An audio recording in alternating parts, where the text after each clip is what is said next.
ఎందుకే భాగ్య నన్ను ఇంత రాసి రంపాన పెడతాను? అసలు నేను ఏం పాపం చేసిందే? బెల్లం కొట్టిన రాలేక కూర్చొని కుయ్యవానో కయ్యవానో ఏదో ఒకటి చెప్పే. ఇట్లా మూగేశం వేసి కూసోకే సప్పుడేక ఇంట్లోకెళ్ళి వెళ్ళిపోమ్మంటావా చెప్పు, సంబరంగా పోతా. నాకు తెలియక అడుగుతానా, నీ చిన్నప్పంచెల్లి మోర మాటలు పాయిదర్ర పనులు ఇట్లనే ఉండేదా మీ ఇంటికాడ?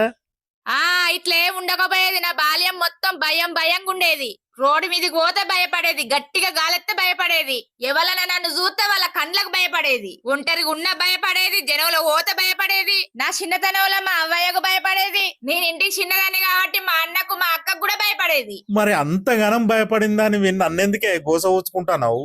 ఎందుకో తెలియదు గాని నిన్ను పెళ్లి చేసుకున్నాక నా భయం పోయింది. చిన్నతనంలో అందరి మీద ఉన్న మొత్తం పగ నీ మీద మొదలైంది. నీ పాపం పాడుగాను, అందరి మీద ఉన్న పగ ప్రతీకారం మొగని మీద తీర్చుకుంటారానే?